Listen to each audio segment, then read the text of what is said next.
Hi,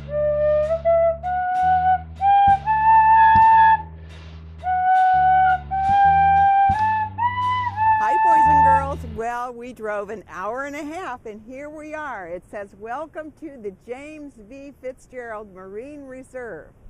And here's a big starfish, and that's what we hope we're going to see. The harbor seals are year-round residents at the reserve. At low tide, they like to lie around and take naps.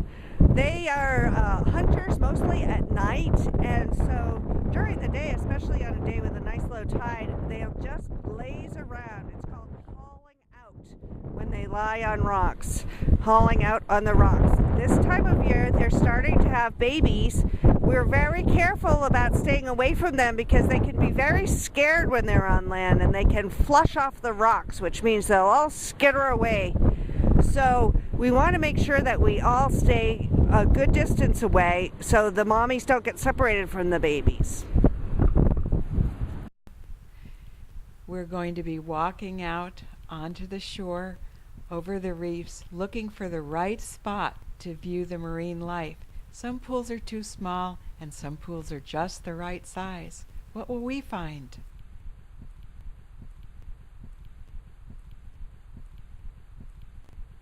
This is a giant green anemone, and like all creatures here, it has to stay moist at low tide, so it covers itself with little itty-bitty rocks.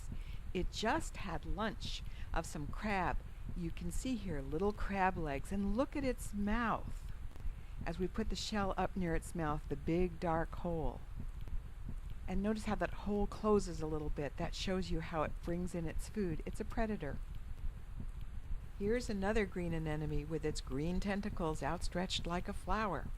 With them, it grabs a hold of lunch, pulling the shrimp and small fish into its mouth. Through its tentacles, it's able to poison the prey so that the fish is paralyzed and the anemone can move it inside for digestion. Look, boys and girls, a red rock crab. Turning it over, we see it's not alive. But let's close up and look at its tummy. See the tummy right there? And the red markings tell us that it's a boy. Yep. So here we talked about how soft the rocks are here. And you can tell we have a lot of rocks that have holes in them. And these are from animals that bore into them and make their homes. We have, right on this one rock, we'll have a couple limpets, we have snails, we have things that live in the rocks that we can't quite see, but they're down in these holes. Here we have an ochre star, and it's the most common star at the reserve. It has lots of suckers on the bottom of each ray or arm, and they are called tube feet. The sea star uses its tube feet to hold onto rocks or to break the shells of other animals that it is going to eat. Notice that we are out on the edge of the tide pool and that we can see the waves, which are right near us. We have to keep an eye on the ocean so we don't get wet. The urchins here are purple urchins.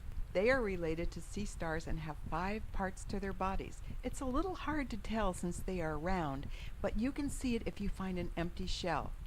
They have tube feet like sea stars, and with those feet they can suck really hard so they stick to rocks like glue. They eat little bits of algae, green plant stuff, which they pull down into their stomachs on the bottom of their bodies.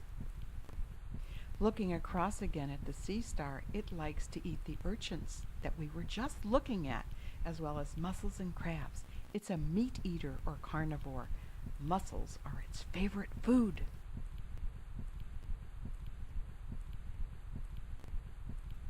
Here's another kelp crab, right here.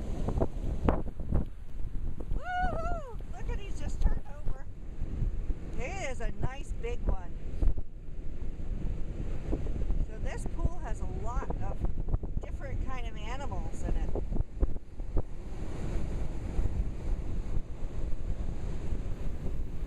In this little channel we have a bat star, which is a little sea star. It doesn't have as many tube feet as the ochre star, which means it can't cling as tightly to the rock. So often you can just turn it over and you can see these rows of its tube feet here.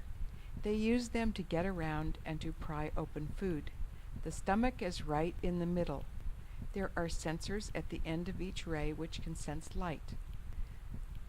Bat stars come in many different colors and are very beautiful. Woohoo! We're at Mussel Mountain, which is right next to a sea star. Look at the sea star. The sea star's favorite dinner is a mussel or two.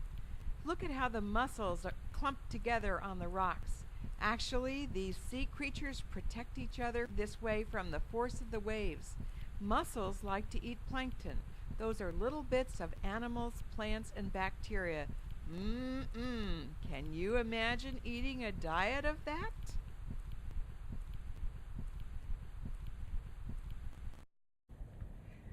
Well, boys and girls, we've come to the end of our tide pooling experience, and we want to thank Miss DeLong for taking us around.